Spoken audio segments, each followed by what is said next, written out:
Namaste. Though we have though we have used the word current crisis, but if we look at the history of the earth, history of creation, we see that it has always been through a series of crises, and at the end of the crisis, something beautiful comes out of that. There is a very beautiful writing of the mother, the supreme discovery, and she says that there never had been a state so precarious when the one light was split into millions and billions of parts. She is obviously referring to the state when that massive light at the material level it has manifested as the nebula, and it's split into many parts. And then when we look at the end of it, it must have been we read it of course very casually as an event, but we can't imagine with number of objects all full of fire and heat flying all around and all in the night, and at the end they weave a necklace around the body of the unseen. So all crisis is essentially a prelude towards something which is going to come, something more beautiful. Every day this message comes to all of us when we wake up in the morning. Often I ask the students that what did you learn today, and they think this learning is in school. But the first message of the sun is that however thick the night, it ends in a daybreak. And the denser the night, the closer is the daybreak. So all autumn gives rise to spring, and from the most wayside rubbish, water lilies come up, beautiful lilies, and out of mud and mire, the lotus blooms. So all over nature it's written everywhere that out of crisis, new creation emerges. And if we look at the whole history of evolution itself, we see that, often I love to give this example of the mudfish, which is a very weird, strange looking creature, probably as strange given the dimension of the fish as man today, seemingly normally abnormal or abnormally normal, whatever way we put it. And the mudfish is a queer creature, neither of the land nor of the sea. She lives in a little puddle of water and tries to breathe through the mud, and it's all the time thirsty, all the time restless, and yet she is the one which presages the evolution up to man and beyond. So when we look at creation, this is the norm actually. It is something which should remind us that daybreak is very near. So in the ancient Indian tradition, there is a very interesting story, and as we know, these stories are all archetypes. So archetypes, story means they take place from age to age. And in the Gita, there is a very cryptic verse describing it. Dharmasya glani, yada yada hi dharmasya glani bhavati bharata. But coming to the story, one such moment is when the gods and the titans come together. And both are needed to churn the great ocean to bring out the nectar of immortality. So they are both happy that we are going to bring out nectar. So how wonderful. For a change, the gods and the titans come together because both are needed. Gods represent the side of light and the titans represent the side of force. And they churn and churn, and I'm not going into the details of the story, that would take the whole hour. And as they churn, lot of things come out. Beautiful things, gifts for the gods, gifts for the titan kings, gifts for the Lord himself. And toward the end, just when they are closing in on the nectar, and they're all waiting for their labor to be justified, and there emerges not nectar but kalkut, halahal. It's the poison, and this no ordinary poison. This poison comes in, which starts stifling the gods and the titans. Even they can't bear it, so they leave the effort and start running away helter skelter. And that's the moment that we have the famous story of Shiva coming and drinking it and stopping the poison in his throat, and henceforth he will be known as Nilakant because the poison has stained his throat. Then when that is over, we have the emergence of the nectar of immortality, and none else but Dhanvantri comes with the nectar of immortality, followed by which there is a great fight. The gods and the titans who had come together suddenly end up in a quarrel and a fight. And then there is a last test.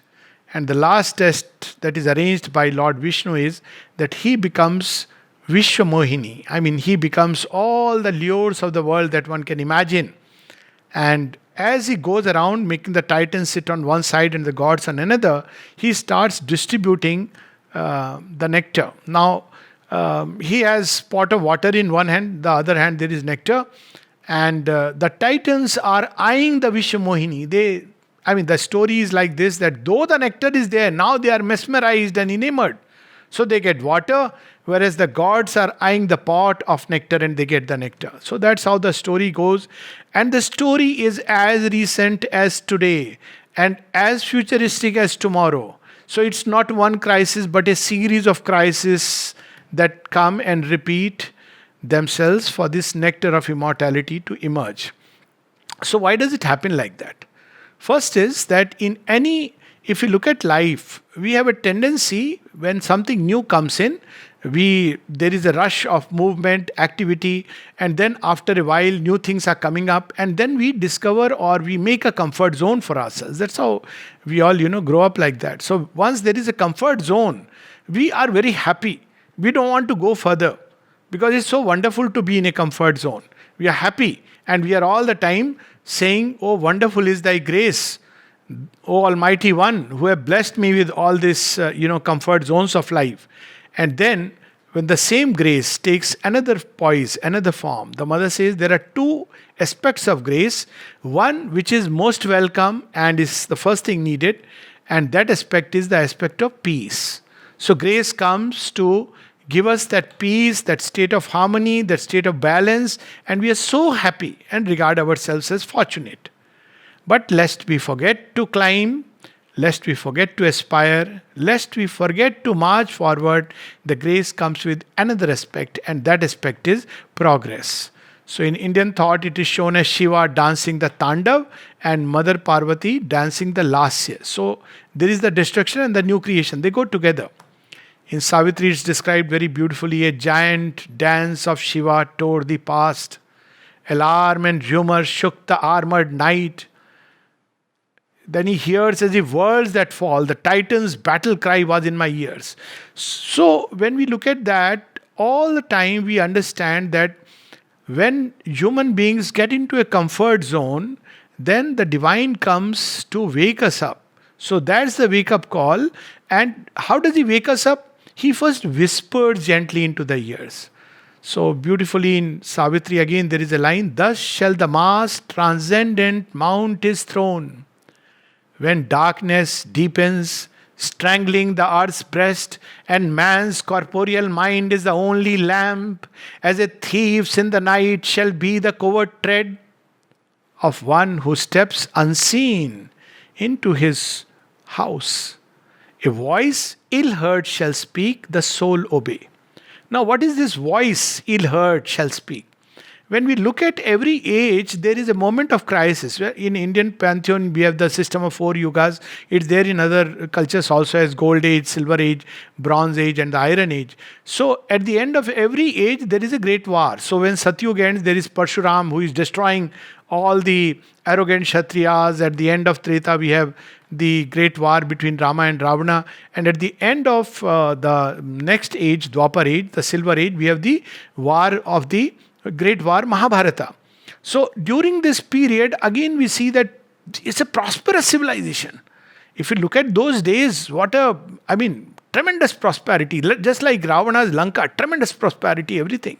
But when outer expansion takes place, there is nothing wrong. It's not that God regards materialism bad or, expansion as bad. Nothing wrong with having splendors of the outer life. But when these splendors of the outer life are not commensurate with the inner growth, that's when the crisis comes. So the two must go together. The inner reaches first and the outer should be an extension. That's the logic of creation. All true creation proceeds from within outward. So we see the bud growing into a flower from within outwards. The seed growing into a tree from below upward. This is the way all creation proceeds. A child learning from basic alphabets and goes up to become a saint, a poet, a hero, a martyr, and that's how life evolves.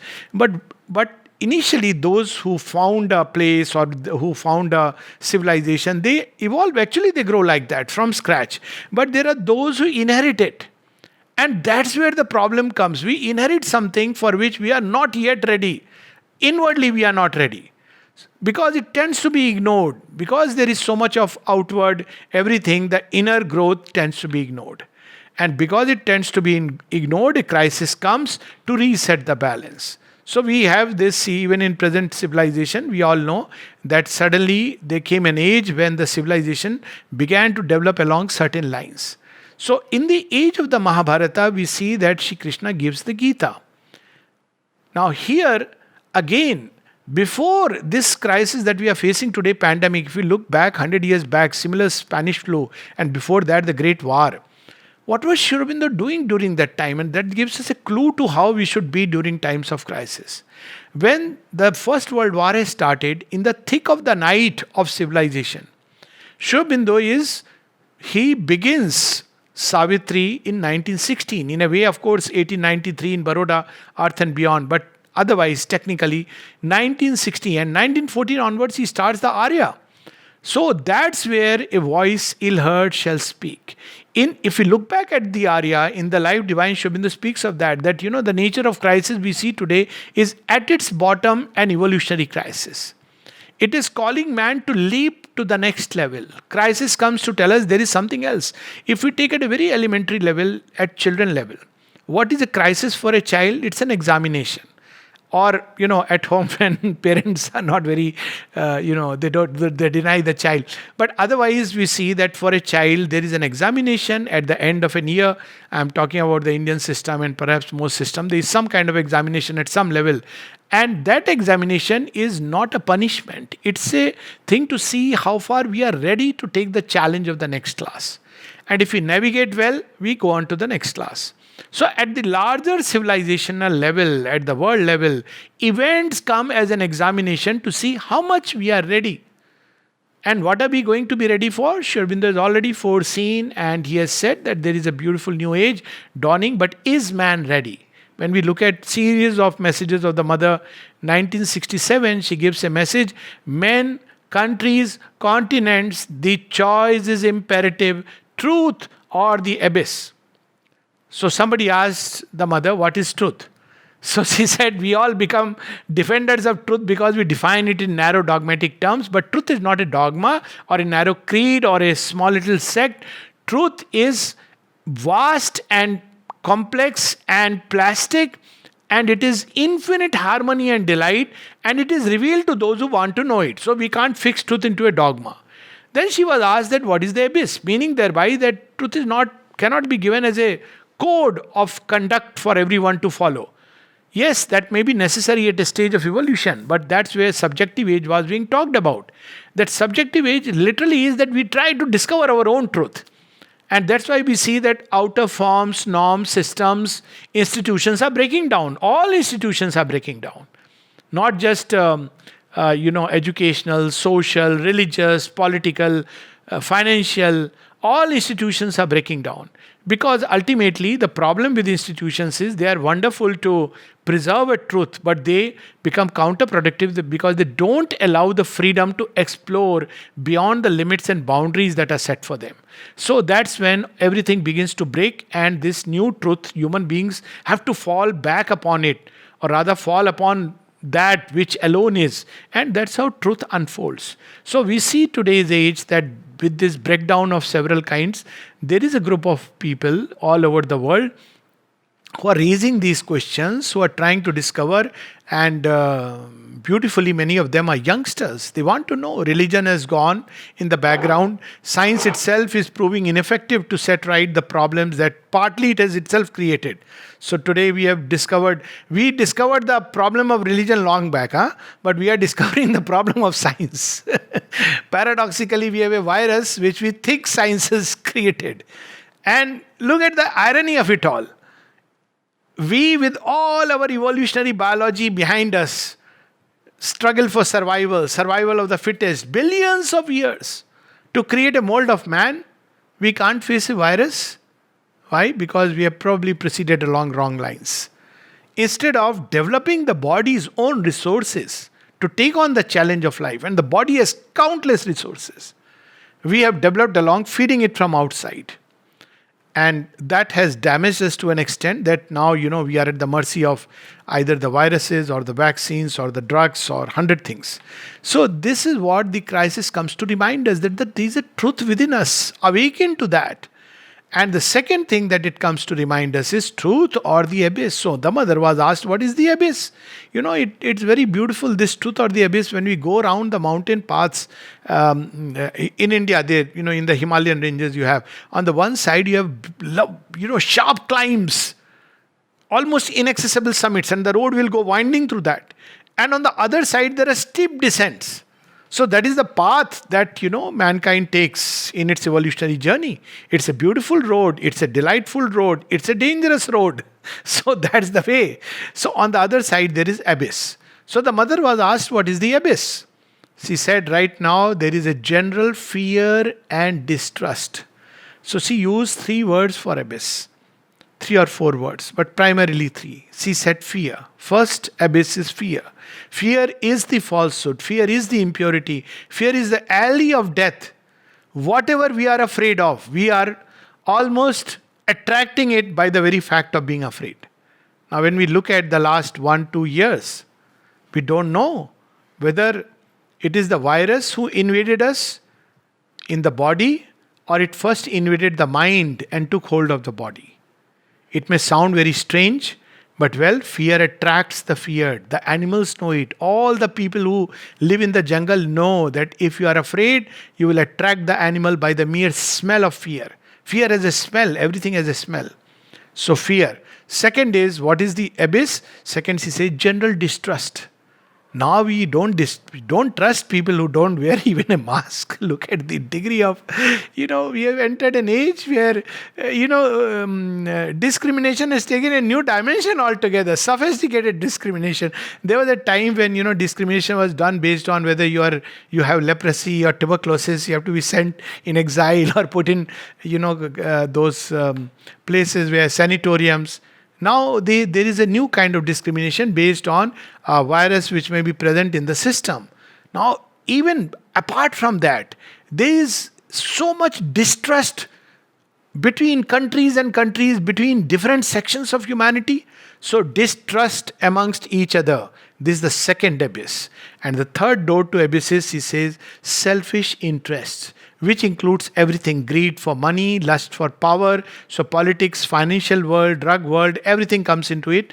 And, it's very well known that all these 3 come together. Fear, general distrust, and a complete absorption or thought which is concerned only about my interest, selfish interest. Of course, there are beautiful stories when there is a crisis, wonderful stories everywhere in the world, and they are the real heroes. But otherwise, in general, these 3 things try to drag man into the abyss.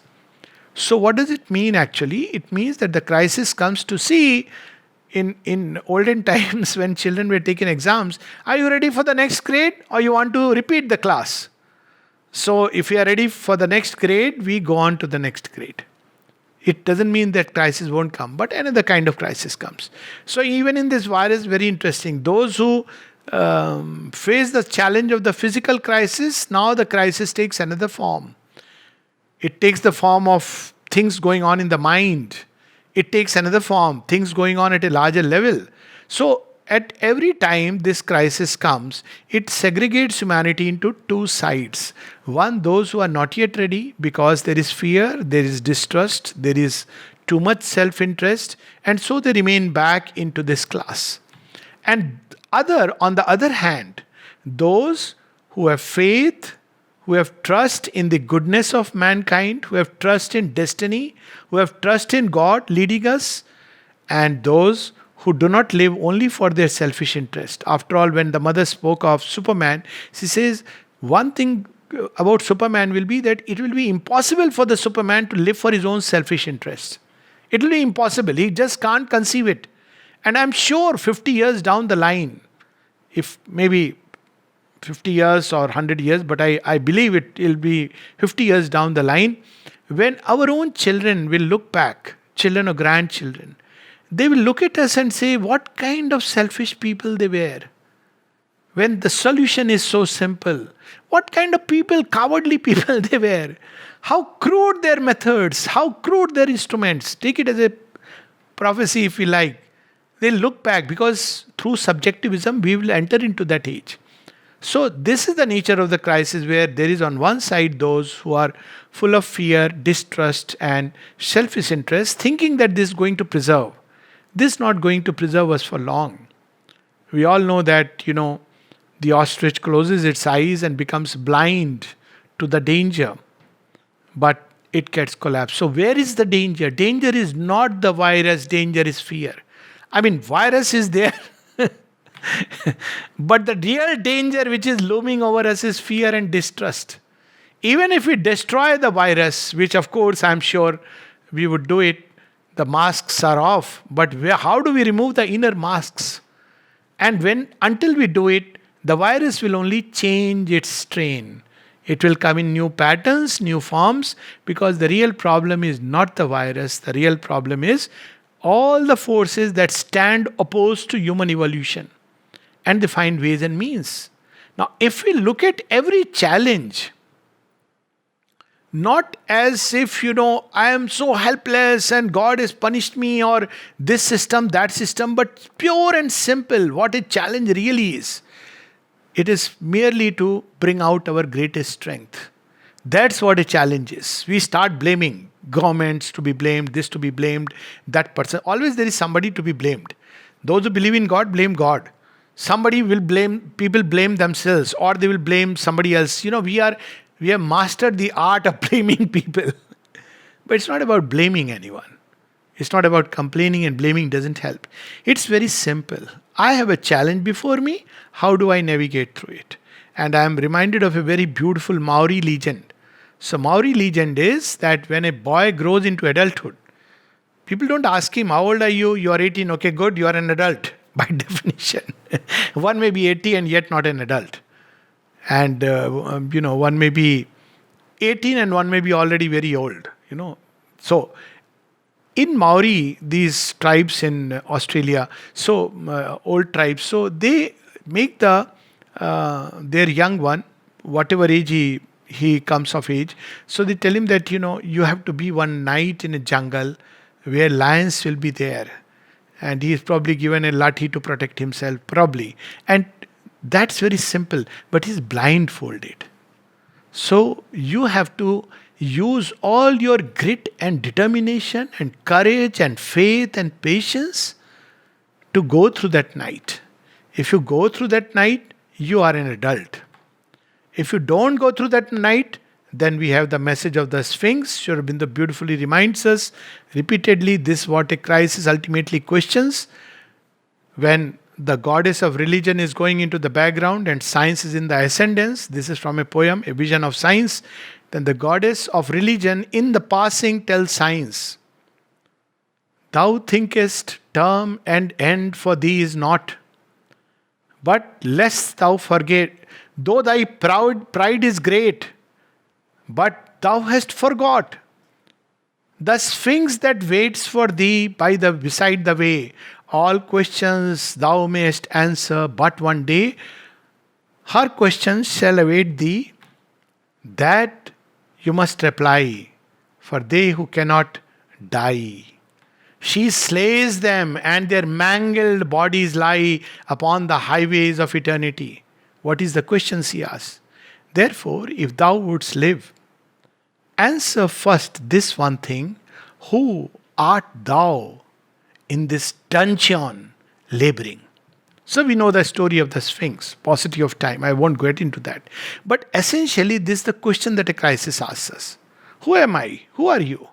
Now, if we say I am a two-legged worm, please forgive me for all my sins of being man, who cannot handle himself against a little challenge, who starts shivering with fear, then the Sphinx says, you better, mangled bodies lie upon the highways of eternity.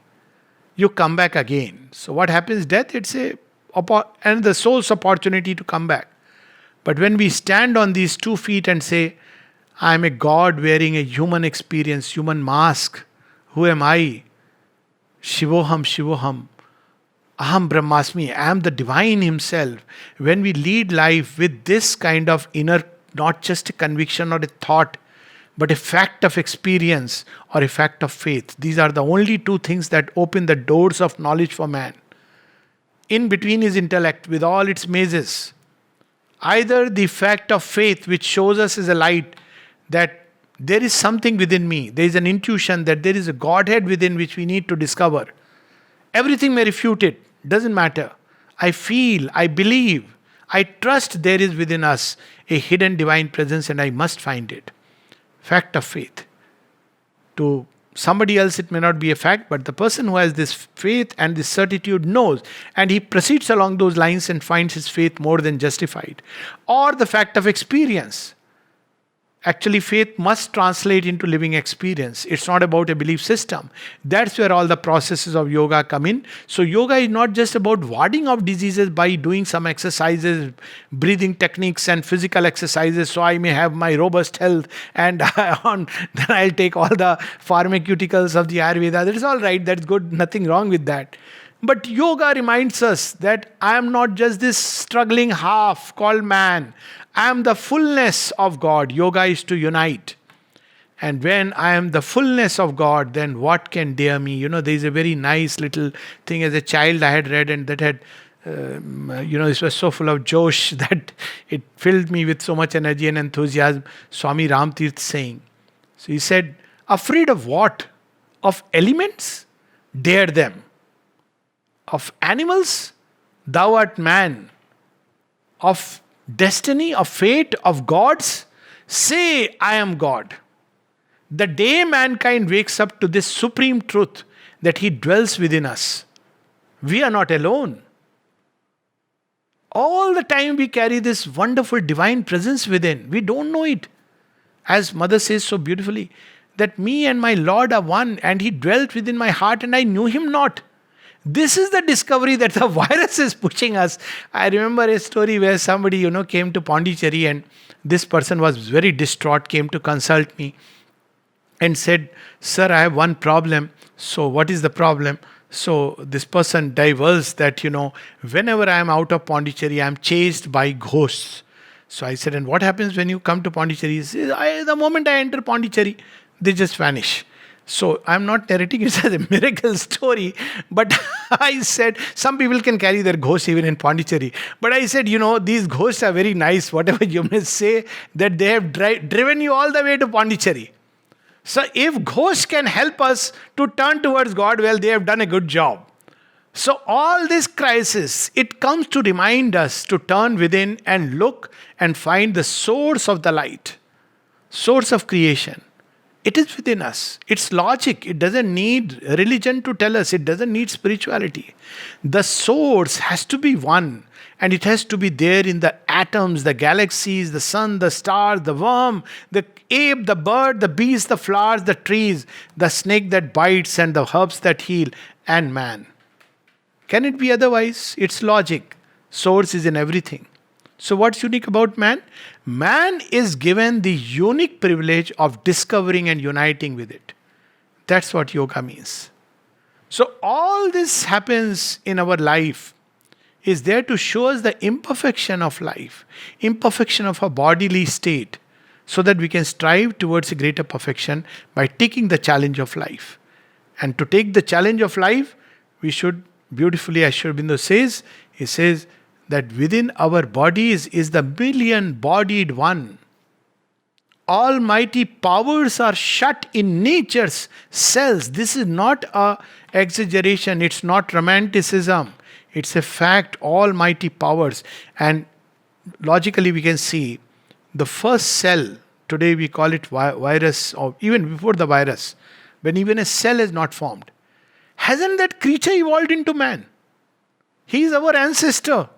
He is the ancestor of all biological beings. Look at the irony of it all. Sri Aurobindo describes the whole world of viruses in book 2. The prokaryotes, as the biologists will tell it, even before the cell wall is formed. Isn't that little genetic code contained within itself the programming for man?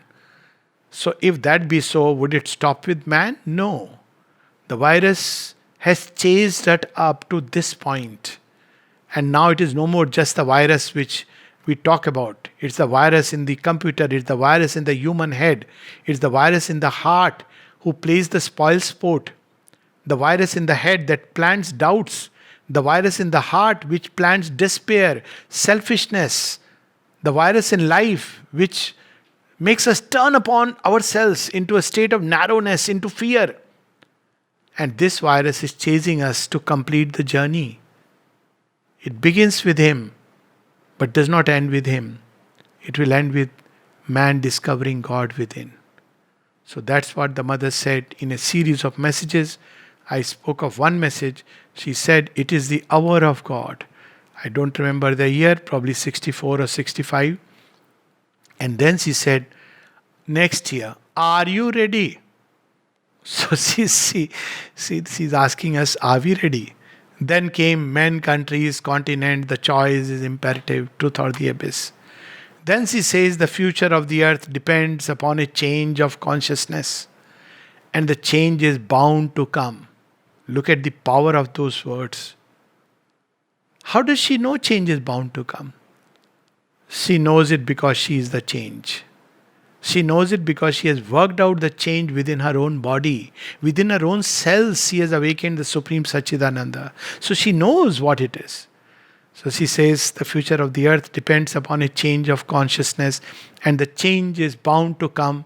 But it is left to men to decide whether they will collaborate with the change or the change is thrust upon them by the power of crashing circumstances. 50 years back,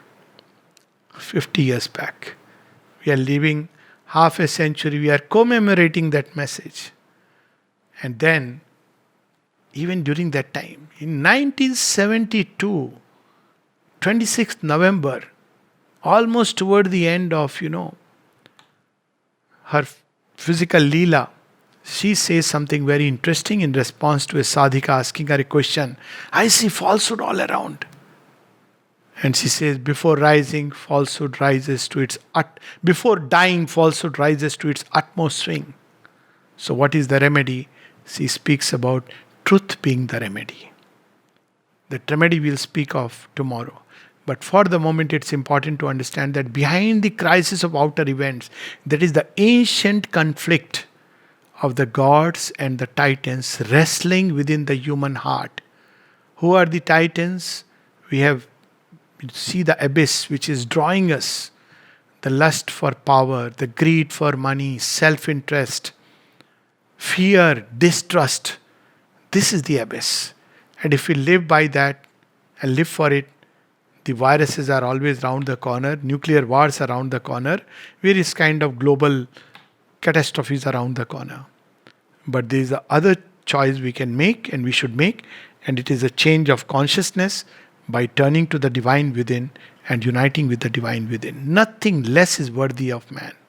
Nothing else is worthy of us. We are born to be one with God. This is the ancient saying, as ancient as the Isha Upanishad. A voice ill heard shall speak, the soul obey. We don't hear it. So again and again we have to go through Yada yada hi dharmasya glani bhavati bharata abhyuthanam adharmasya tadatman sujameham paritranaye sadhunam vinashaye cha dushkritam dharma sansthapanathaye sambhavami yuge yuge. I'll translate it, but my own way of translation, not literally Sanskrit. So what is this dharmasya glani? Dharma is for each age. There is a way of life which helps us open to the truth. That is dharma. What will lead us upward. Dharma kshetri kurushetri. The actions, the deeds, the will, the thought, the way of life which will lead us towards truth and light and goodness and infinity and love and unity and harmony. But there is another way of life which pulls it down. So adharma is all that contradicts it, baffles it, confuses us, misleads us, takes us away from the path of unity towards more and more divisions. So when that happens, the divine appears. Abhyuthanam adharmasya tadatman shujameham. So this is a marvelous statement. Tadatman shujameham. This, we are not left alone. We have this idea that we are going to solve a big problem. Actually, we are the problem. So We have to solve the problem by transcending our humanness. If we remain human, we may sit and have hundreds of discussions, we will not solve the problem because we are the problem. Solution comes by going one step further. Mudfish is the problem. She can't solve the problem of the land creature or this sea creature. It must grow into a tadpole and a turtle. That's the solution. When the snake runs very swiftly and wants to gather speed, but it cannot, it must grow to wings and fly into the air.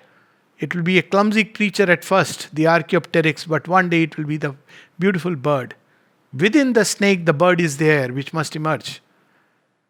And when the bird cannot span beyond the limit of the sky, then God clips its wings, but gives it a tremendous vitality of the beast running in the savannas and the forest. What a vitality! Birds don't have that. It can fly. Very nice creatures, soft, beautiful. But you need strength of the titans. And when the beast cannot cross a certain barriers, then he takes away that vitality and endows it with intelligence of man. And this intelligence of man takes within itself the capacity of the whale. No, whale is a mammal, but takes the capacity of the fish and can dive much deeper. It takes within itself the capacity of the snake and can run much faster. Of course, through ways and means. It takes within itself the capacity of the bird and crosses distant horizons onto galaxies. It takes within itself the vitality of the beast and knows how to tame the beast and how to turn the forest into a magnificent palace. But man still is a transitional being and he too needs to be overpassed. So the creature who is going to come must take within itself all the goodness of man, all the aspiration of man, all the anguish of man, all his seeking for beauty and love and truth and goodness, and take it to the next level and disclose the divinity within man. Out of the animal man, we must rise towards the divine man who is our future. So I think I'll pause here so that we can have questions. Is that all right? Yes?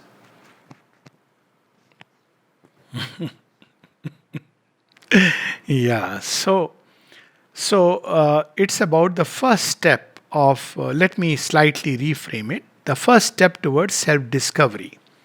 So we can proceed through self-analysis and self-observation, but our capacity for analyzing and our capacity for observation are necessarily limited. We observe a very limited range of physical events, activities, motives. Even there are hidden motives we cannot. But certainly to become conscious of what's going on within is no doubt the first step. So how do we become conscious? Because the instruments are limited, and very rightly that we may discover things which are very disconcerting. Well, we have to go through that process of cleaning the mud. It is disconcerting. When we scratch behind the surface, we discover what the great mystic saint said, that when I went out to discover what is bad in the world, I discovered that I am the one who is carrying everything within me. There is not a single sin of the world which doesn't exist within me. But that's a very tiring way. That's not the way recommended normally by the mystics. So what is the way recommended?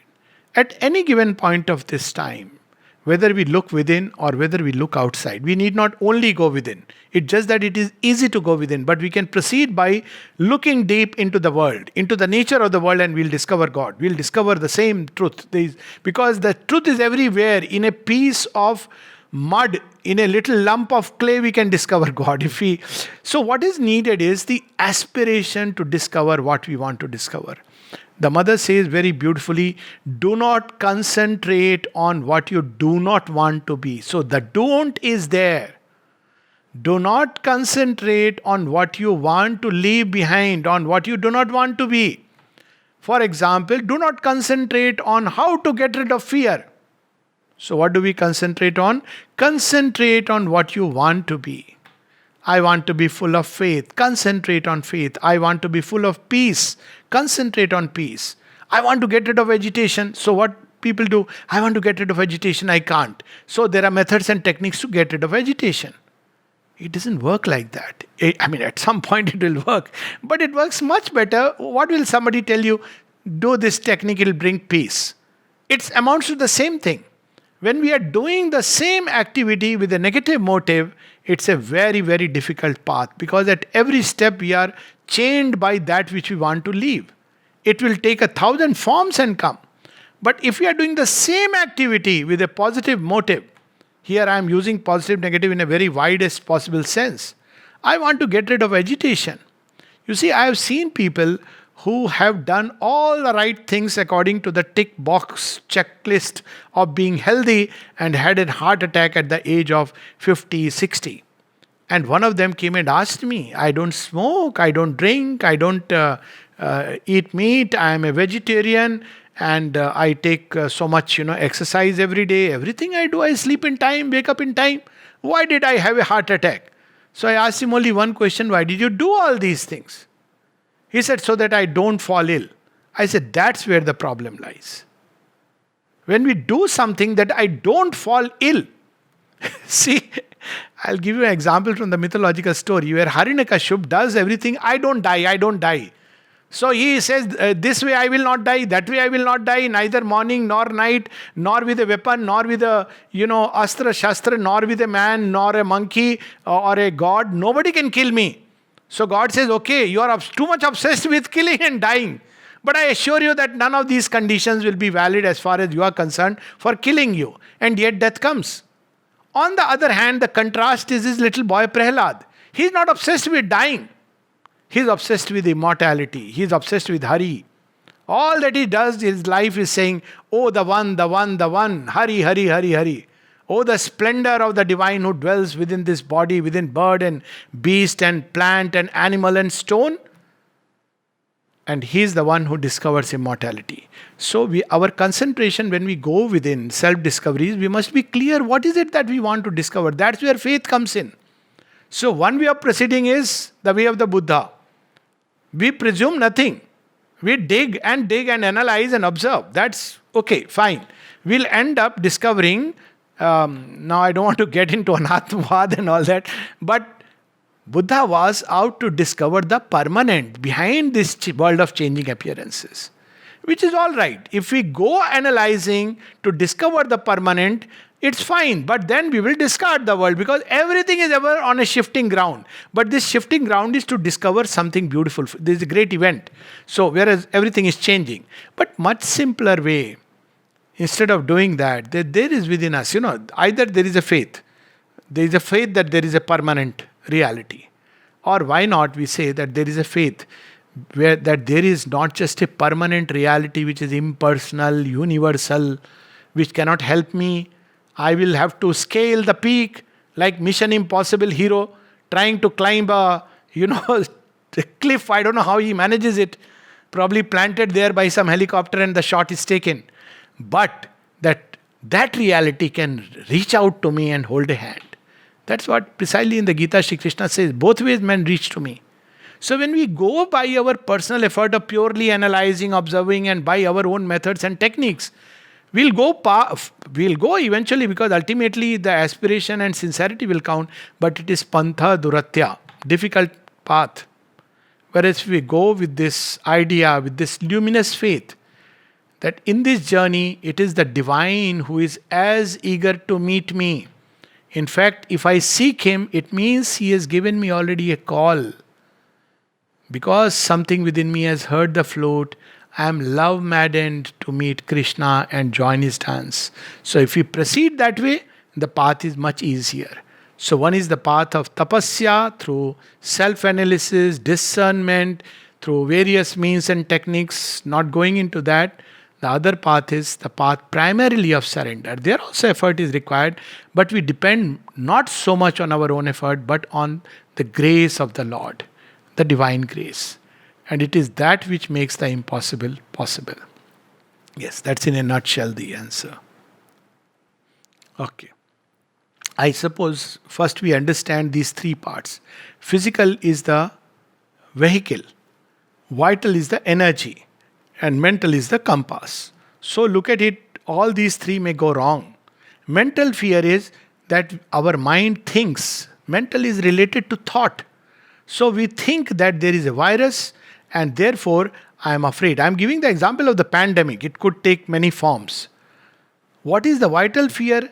Even when the mind is free of that, we must have seen that the vital tends to feel, it senses something. It senses as if something is right round near the neck or near the belly. It rises from the belly and starts taking hold of us. And the physical is even when we have eliminated it.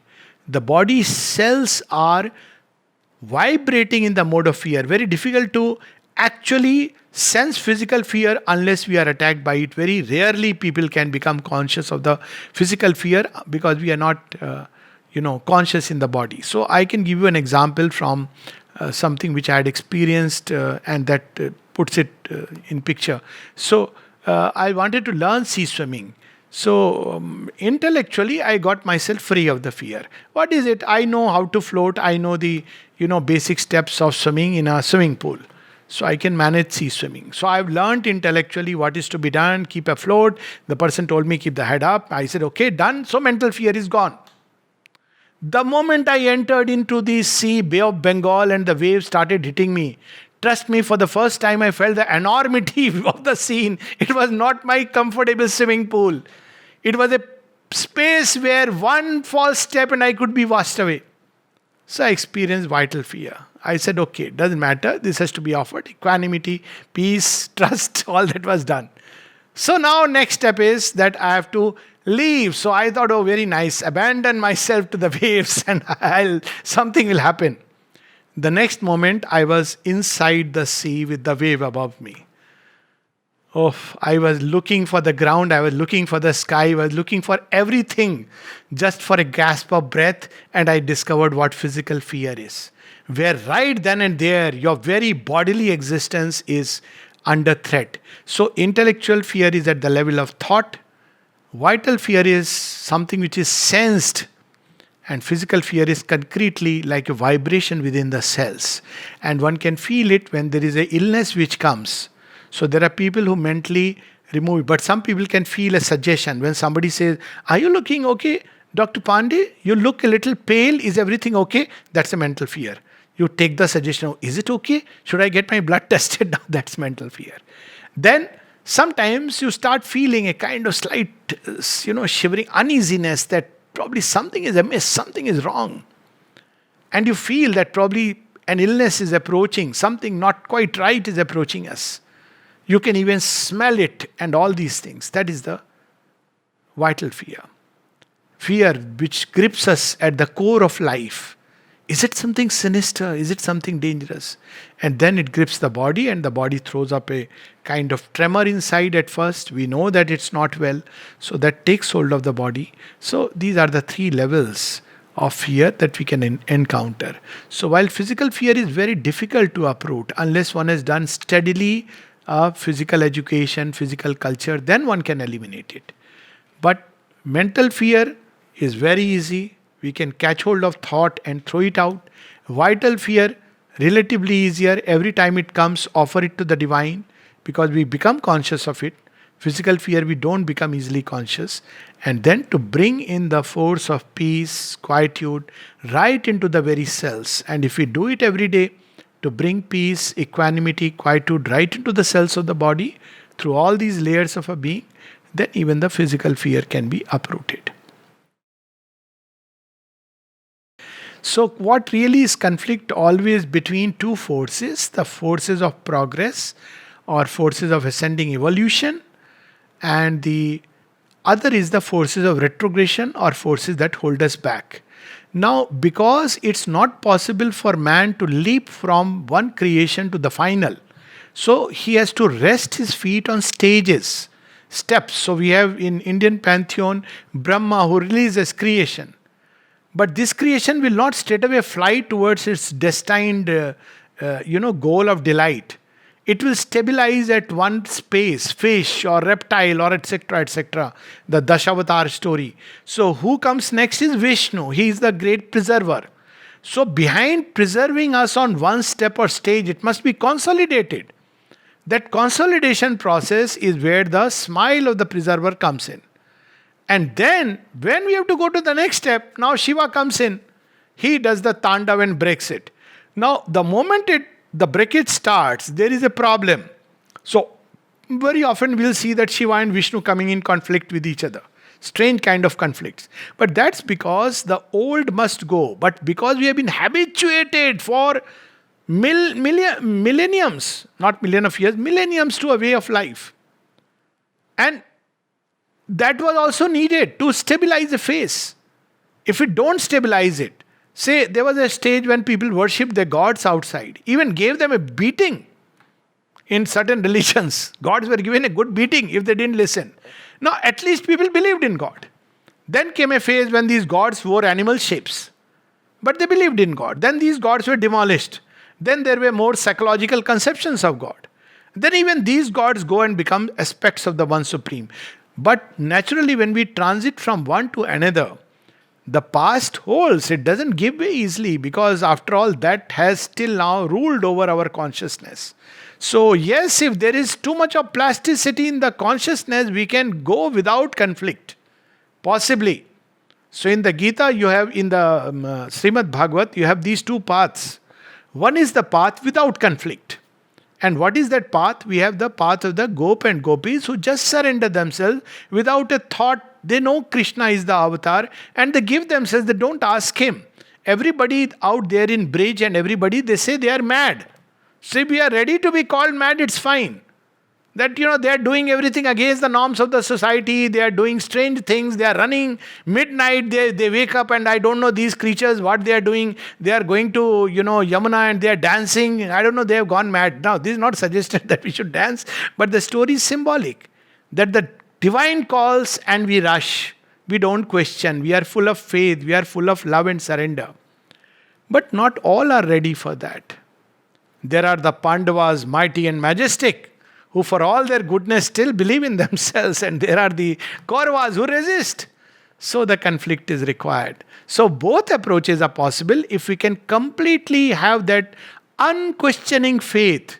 But it's a grace, bhakti, love, surrender to the divine, then we don't need to go through conflict. There will be conflict, but he will handle it. We will only look at him and he'll be carrying us in his arms and we won't see that there is a Mahabharata going out there. But he is handling it. But since we cannot have that, particularly because we are mentalized beings and the mind has known to progress through questionings and arguments and discussions and debates, so it has to proceed through conflict. So both paths are valid, but blessed are they who take a leap towards the future. Blessed are they who are endowed with faith. Blessed are they in whom the seed of bhakti has taken roots. Blessed are they who can just follow the divine without questioning him. Yeah, that's true. Because, see, normally what happens in our life, our thoughts concentrate on the work at hand. So, based on the work at hand, we automatically are focused on that. What happens when work is not there? You know what happens on a dining table, gossip table? The discussion starts with, what happened in your house in the morning breakfast. It ends up, by the time it reaches the 10th person, it ends up with the politics in a country and there is already two groups which are at quarrel with each other. Because it's very difficult to train the mind. That's why one of the elementary practices of concentration is focus on the work at hand. Be it simply putting a nail through a wall. It's not a very good thing to do that.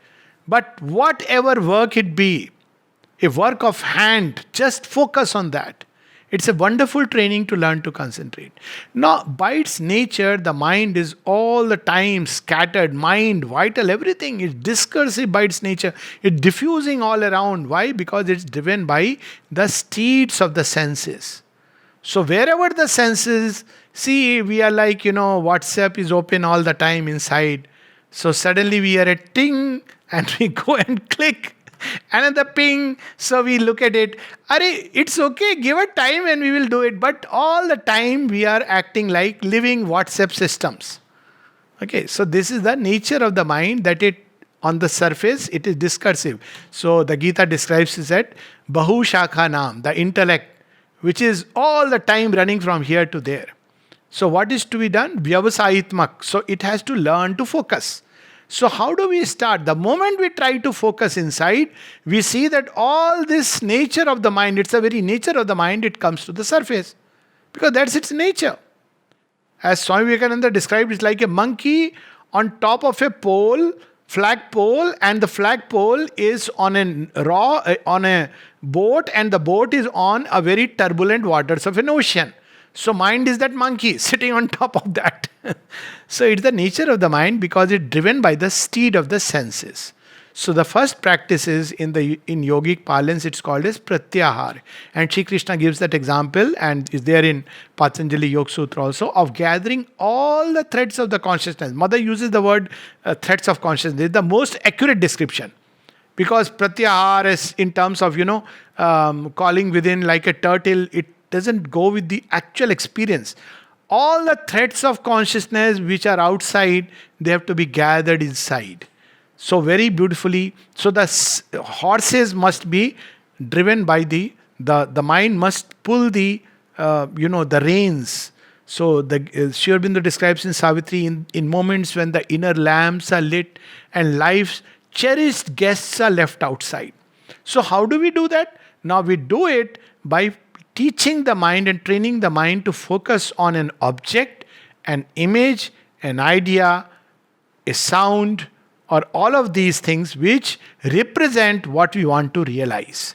If we just want to focus inside, just in the vague on some abstract divinity, it is next to impossible. Some people can do it. Formless, infinite, abstract, divine, very difficult. That's why we have to have a representative image, sound.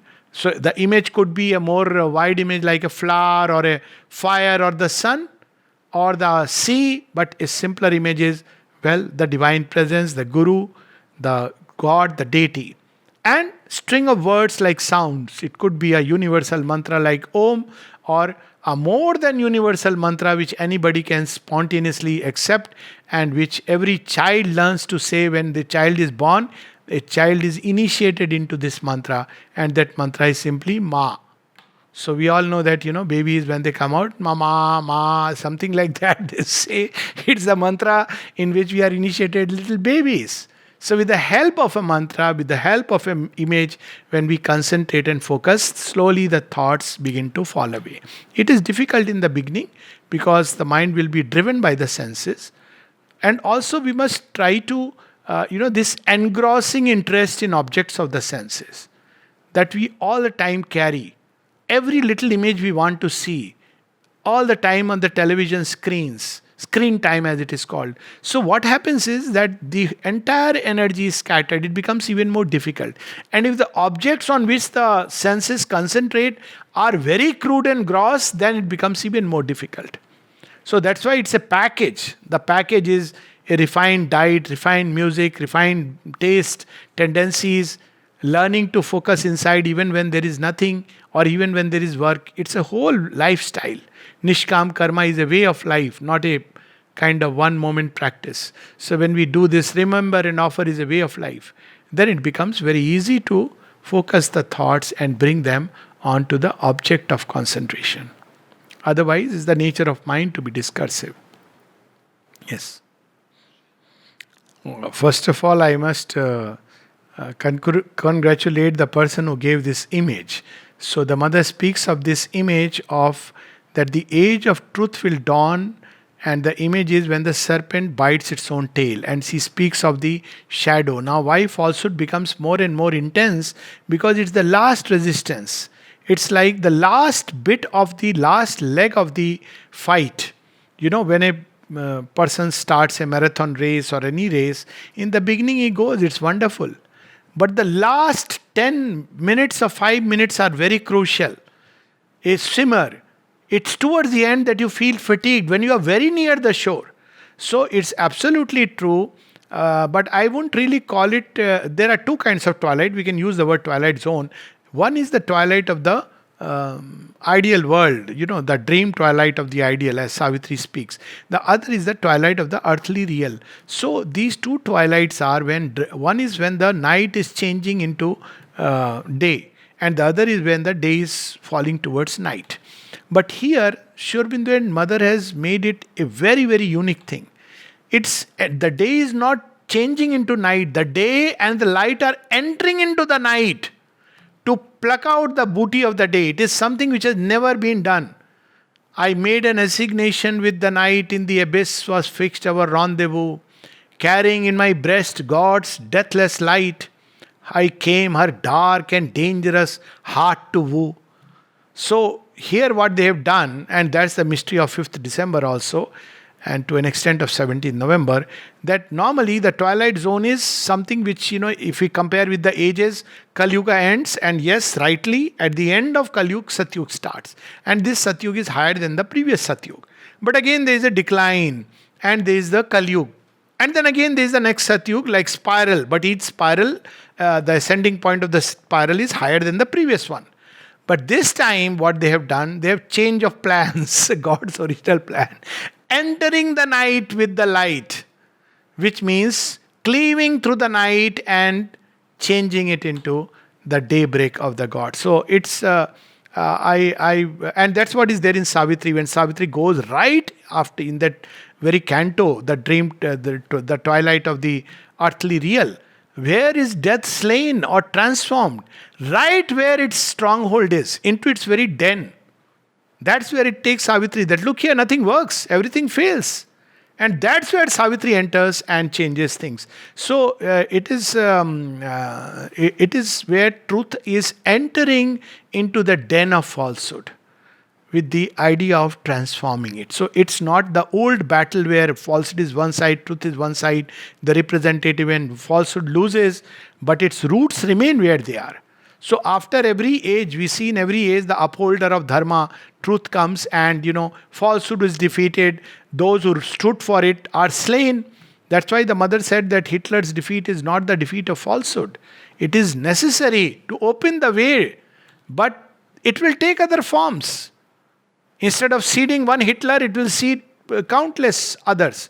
So now this is about transformation, which means transforming night into the outbreak of the gods. So no more twilights, but only ascension from day to greater day. That's why Savitri ends with the supreme consummation and the eternal day. So that's the little difference. Truth entered into falsehood. Yeah. No, we were talking about truth entering falsehood and then again bringing out the eternal day. So if we want, we can close here or whatever way you want. Yeah. Okay. Yeah. I'm fine with one more question. Maybe we can take that as a last. Yeah. I am overwhelmed with the questions, so just give me a moment. Just remember her as Ma, Ma, Ma. This is the simplest way. There was a yogi, well-known yogi here, Baba Ramakrishna Das.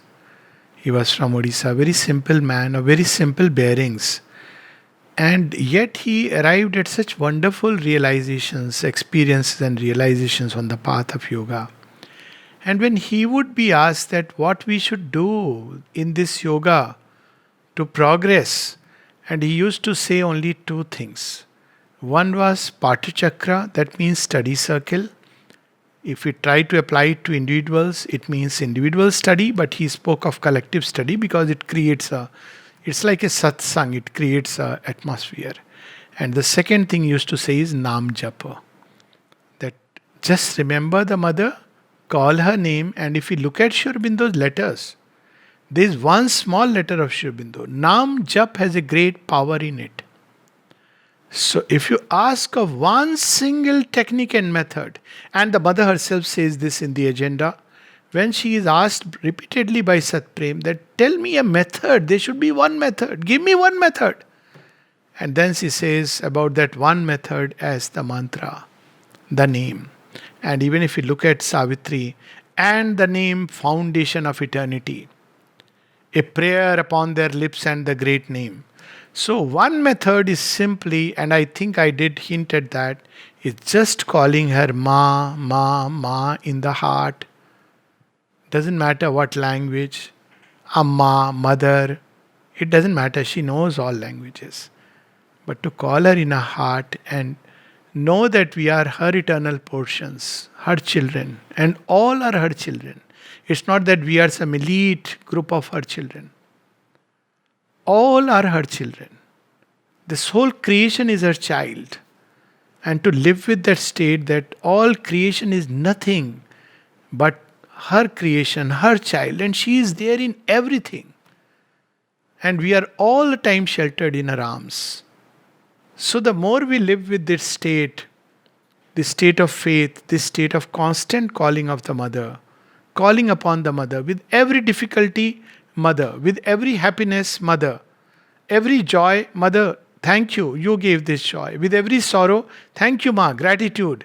You are making me progress. Life, death, this event, that circumstance. In every state, all that we need to do is ma, ma, ma, ma, ma in the heart. I think we can close with this.